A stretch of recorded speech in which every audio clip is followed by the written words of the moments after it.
Hi, I'm Caitlin Fagan of whatsupfagans.com, and I'm really excited today to talk about something that's really passionate and close to my heart, and that's parenting while poor.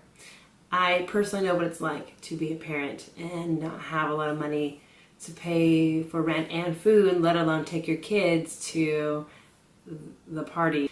I know what it's like to live that paycheck to paycheck and to be in debt and to feel like you're drowning and not really have a way out. So today I'm excited to talk to you about how to kind of overcome some of the challenges and hurdles that you might be facing within the situation of not having a lot of resources financially and still wanting to provide great learning and living environments for your children. I wanted to give you a little background on myself just so you can understand that I understand. Though I've never been homeless or I've never dealt with being a single parent, I have dealt with struggling financially and struggling kind of in other relationships because of it. My husband and I got married really young and we were still in college. And upon graduating from college, I had twins. Surprise. And as we had twins, we didn't have any money for them because we were just graduating college. We didn't have a job. So we moved in with my in-laws for a couple months while my husband got his first job lined up post-college, which was at a crappy high school where he worked as a math teacher. And we really struggled because we just didn't have anything. And the next couple years brought some additional hardships with my husband getting into a car accident that totaled our vehicle, left him out of work for a couple months. And then they didn't offer him a full-time position the next fall, and then him deciding to go back to school for his master's degree and kind of living off student loans in the process. Lots of struggling kind of day-to-day to make ends meet, especially for a long time. It felt like a long time anyway. And that's often the case when you live kind of poor and in poverty, is that it feels like a very long time. Especially when you're living it, because you have to face that struggle every day and every month, and it's really difficult. We no longer live in poverty, and we've added 3 more kids besides the twins into our family since then, and our last kid was not born on Medicaid.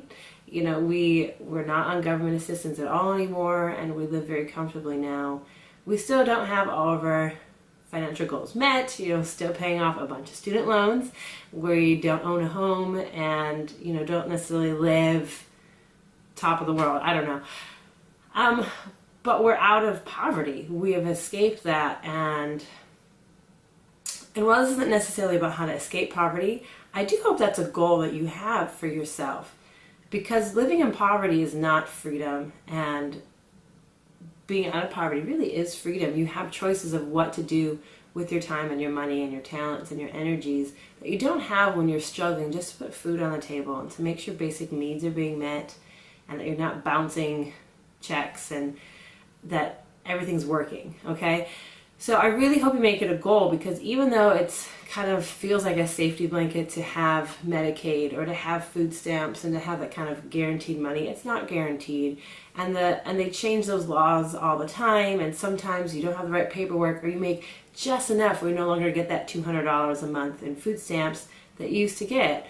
Or for whatever reason, your kids no longer qualify for Medicaid and you stop getting WIC and all these different things, okay? We've been on pretty much all the different programs on and off, because sometimes we didn't qualify for whatever reason, and those were really tough. But it also forced us to really look at our finances and to really look at how we can communicate better, my husband and I, about our finances and our situation, and try to see how the heck are we going to get out of this situation.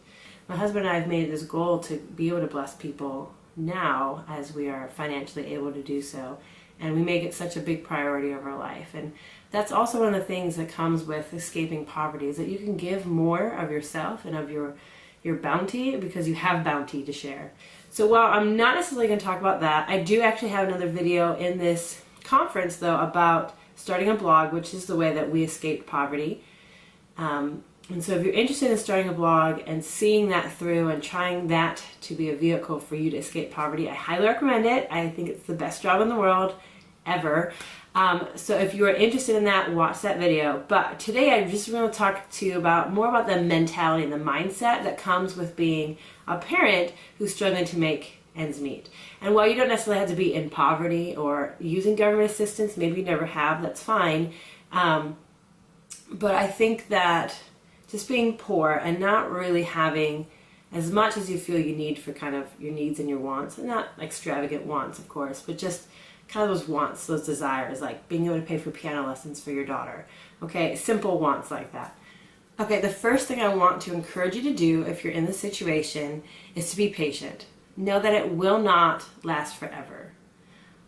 I want to encourage you to say things to yourself like, we can't afford to go on vacation yet, or we can't afford to go on vacation today. All right, and to think about the future and to think about that this is a temporary situation that you're in. Now, I know some things may not be able to change. Okay, some people have disabilities they cannot overcome. Some people have health issues that they cannot overcome. I understand.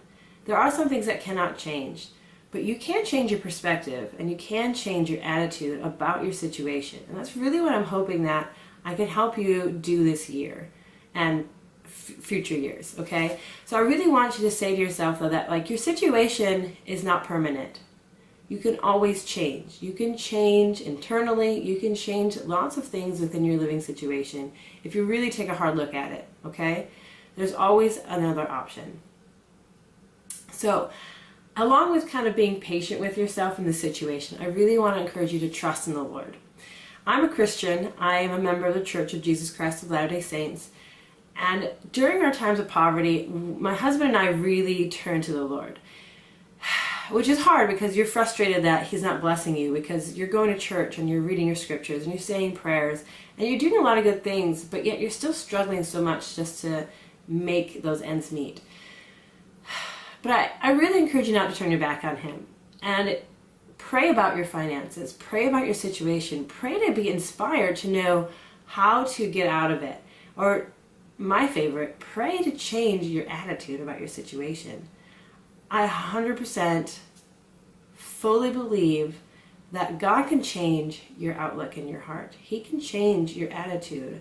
I've prayed many times for Him to soften my heart, for Him to let me see things from a different perspective, to even just take away the anger and frustration I have about a situation, perhaps one that I can't really control, to just kind of remove that pain because it's too much for me sometimes to be able to let go.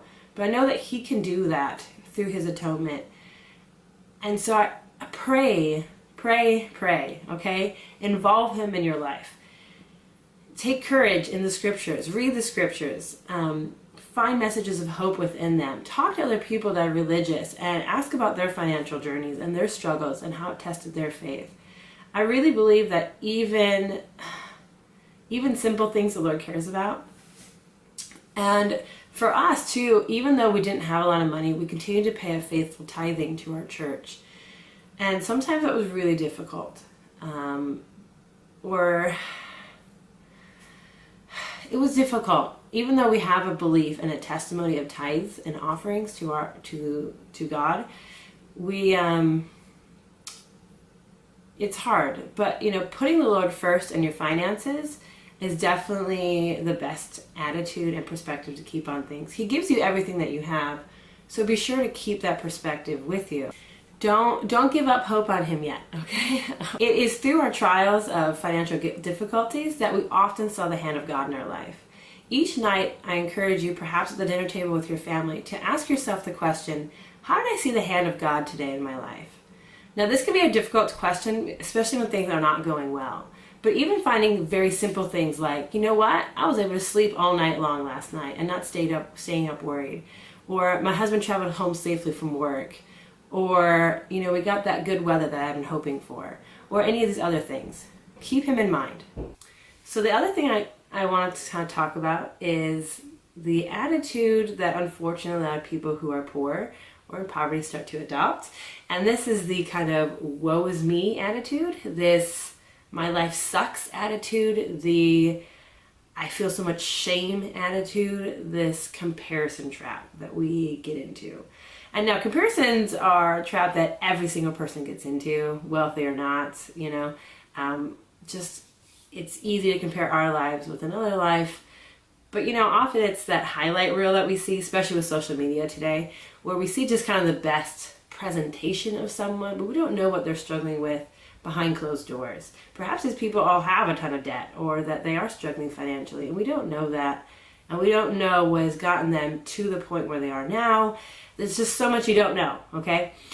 But even more than that, comparing other people and saying how lucky they are because they have parents that help them out or lend them money, or they have a home already that they own, and they have a great job, or they have great kids or spouses or whatever, okay? Or complaining about how small your apartment is. And we've been in some very small apartments, pretty crappy ghetto apartments that didn't have dishwashers or microwaves, that didn't have laundry facilities.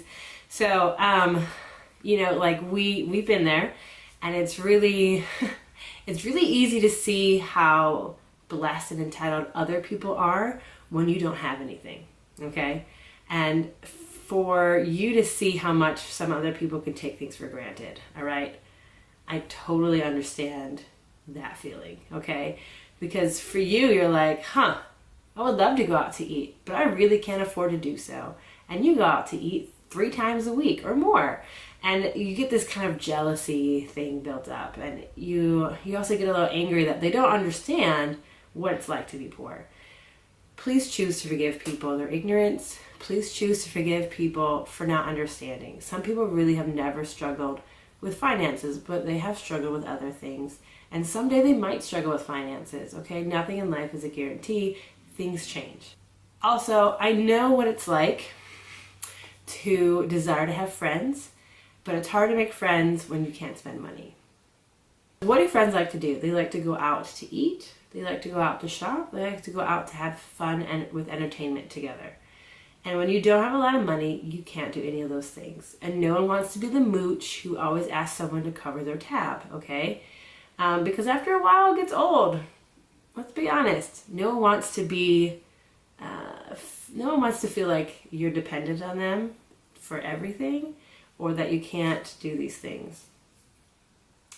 So my advice to you in terms of friendships is to be proactive yourself in inviting people into your home, and inviting people to do things with you that don't cost money, and to be proactive, and to maybe have some harder conversations with your friends or family members about how you want them to stop inviting you to things that cost money, and for them to get maybe perhaps a little creative and invite you to do things or find things to do that are free or different than movies and drinks or whatever, okay?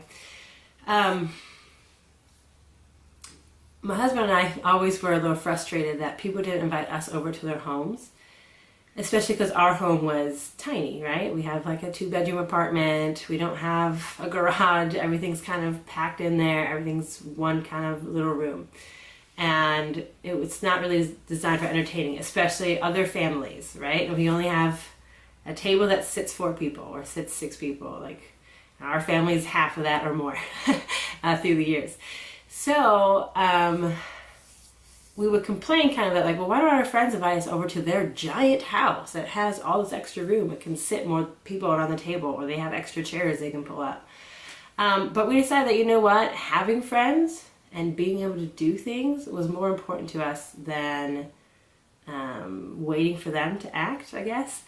And so we started inviting people over to our home, and we'd even have them over for dinner. And we had a little table that the kids could sit at, or we took shifts, or kids sit on our laps. We made it work, okay? It wasn't perfect. I don't know that everyone loved coming over, but they still came over, and we still felt at least that like we had friends and that we could have fun with other people. Because being poor is often very depressing, and it's very lonely because you can't go out for things that cost money. So I encourage you to be creative and have maybe some hard conversations with some of your friends, but also to look past your own limitations and just say, by golly, if no one's going to invite us over, then we're going to invite them over, and they can deal with our small house. Another thing I know we can struggle with when we don't have a lot of money and resources is shame.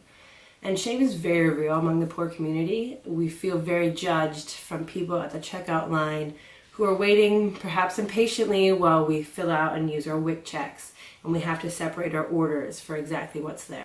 Or perhaps you just feel ashamed every time you just whip out the EBT card and you feel people kind of judging you because you have a bunch of kids with you, and so they say, oh, you're just having kids so you can stay on government assistance. Like, that's why you're having kids. It's stupid.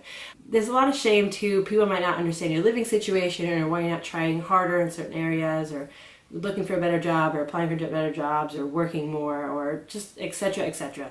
There's a lot of shame and guilt and pressure and judgment that you feel when you're poor. And it sucks, okay? It sucks a lot.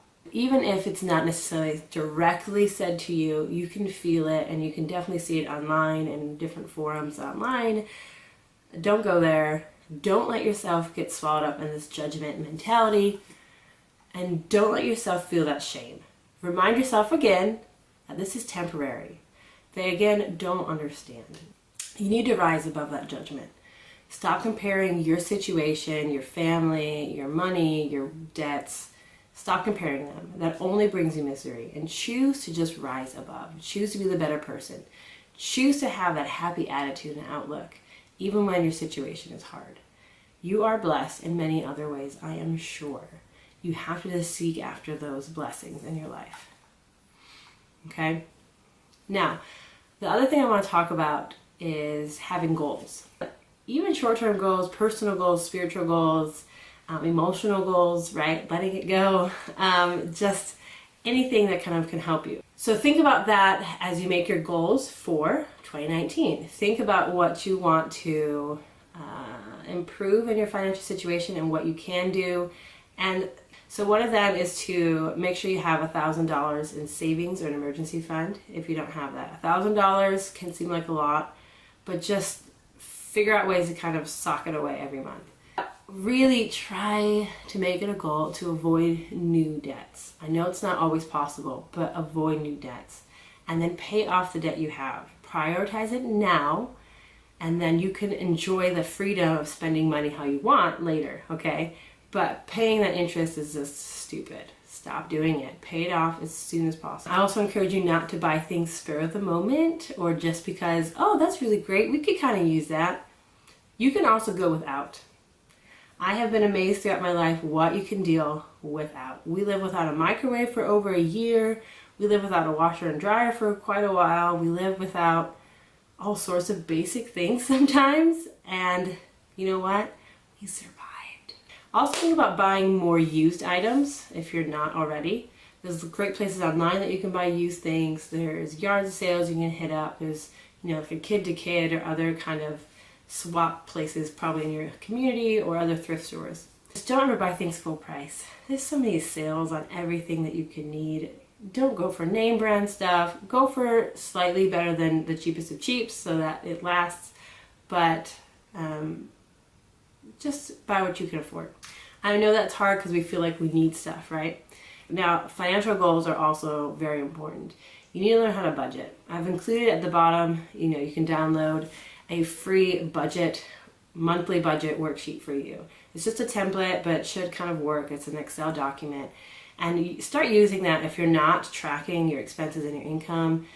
If you're not planning that, go ahead and start. And just for a couple months, just track it, okay? Don't have to set a budget, but see exactly how much you are spending on certain things. And then look at ways you can start eliminating some of the excess in your life. My husband and I have gotten very creative, or did get very creative when we were struggling financially with how to kind of cut costs in our budget.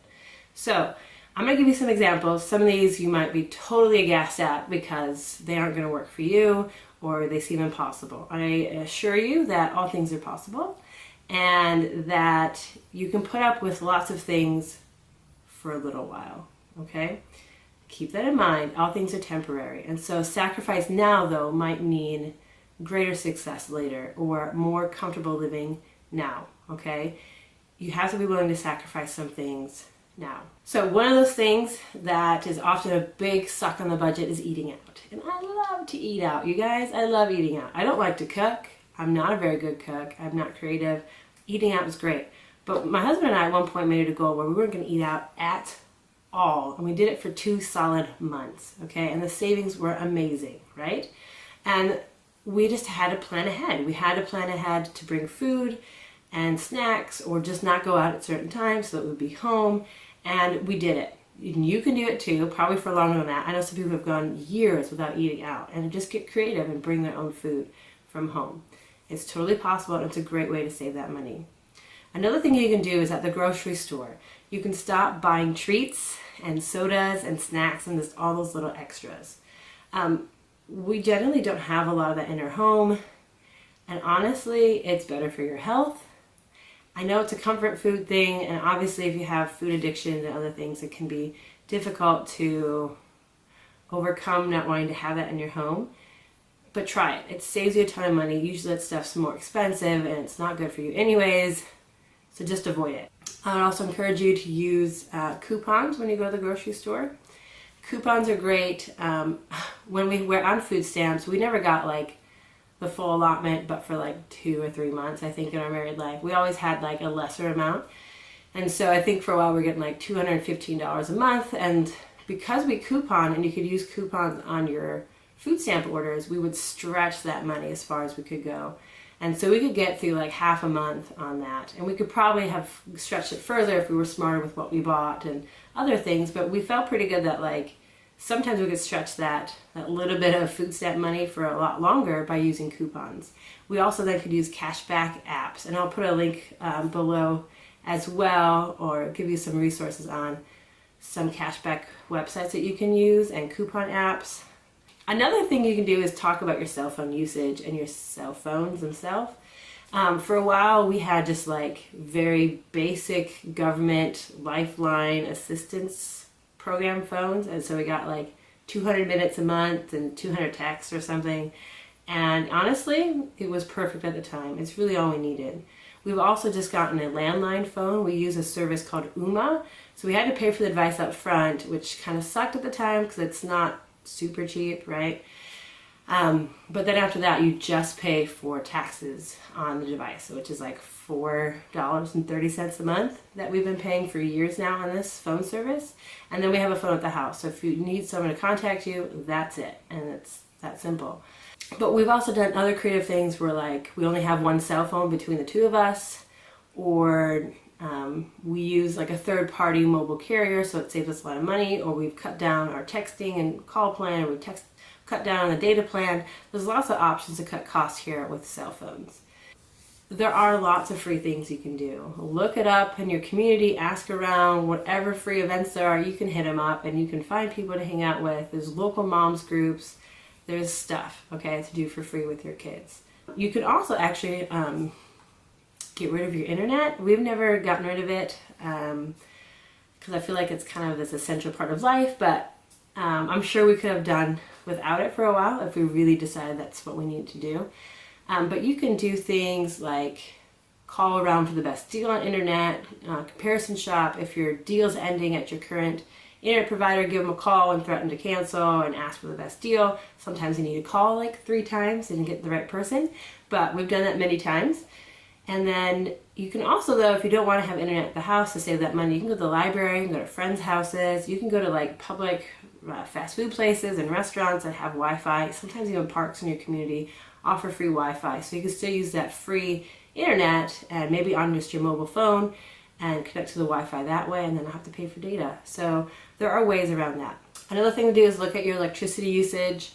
You know, be more diligent about turning off lights or invest in energy efficient light bulbs. Set the thermostat higher or lower, you know, all that stuff, right? You can line dry your clothes instead of using a dryer. You can also look at different modes of transportation, public transportation, walking, biking, combining your errands, taking advantage of fuel costs when they're really low, and stacking on savings with your grocery store or however you want to do that. You can cut the cable. We've actually like never had cable in our married life unless it was provided with the apartment. And it saved us a ton of money. Plus, we don't waste time watching a bunch of TV, or the kids don't. You can go with cheaper options like Netflix or Hulu, or you can just not, okay? You can watch things for free on the internet. You can just watch things on YouTube for free. You can rent videos from the library or borrow from a friend or family member. You can use Redbox and try to get free coupon codes and then rent them then. You can also do things like potty train your kids a little bit sooner and try to stuff some money on diapers. You can use cloth diapers. You can have also like a no spend month where you make it a goal to not spend any money on things besides like the essentials, foods and utilities and all that, but just nothing else. Now, if you need some extra income, like because you have an unexpected bill, car repairs were always our kind of our Achilles heel. One of the things that we like to do was just sell stuff in our house, stuff that we maybe didn't need. If our baby grew out of the baby swing, we sold it on Facebook Marketplace or Craigslist. And I think you can also go to pawn shops or use eBay. You can ask friends if they're looking for things. But if you need the extra cash, this is a great way to get it quickly, right? We once sold my husband's guitar that he had from before we got married. We sold lots of things. And, $20 here and there or $5 here is a great thing. You can do a whole garage sale if you would like, or you can just individually list it. You can offer to babysit for someone. You can walk someone's dog or house sit, mow lawns. You can try to start a hobby and sell some of your crafts and things on Etsy, or you can start a blog like I did, or you can do virtual assistant work for somebody else. And now I also want to talk about how your kids play a factor in this. So when it comes to having kids and being poor and struggling, I know it can be hard because we want to give our kids the world. We adore our children and we want them to have everything, right? I mean, not really, because we want to balance it and raise responsible, unentitled kids who aren't brats and all of that. But at the same time, like, we really do want to give them stuff. Like, we want them to be able to take piano lessons and guitar lessons and ballet and basketball or whatever, okay? And to sign them up for the best preschool in town and give them the help they need for other things. But when you're poor, trying to find $300 a month for a preschool is pretty impossible. That's a lot of money over the course of a year, and it just doesn't make sense. So here's my advice to you when you're talking and thinking about your kids and what they need. The most important thing that your kids need is you. They don't need fancy electronics. They don't need to go to preschool if you're home with them and taking care of them, or someone else that loves them is. They don't need a zoo membership to be happy. They don't need to play sports when they're 3 years old. Sorry, I'm saying it. Okay, so you don't need to feel this pressure to get them involved and to get them ahead when they're little.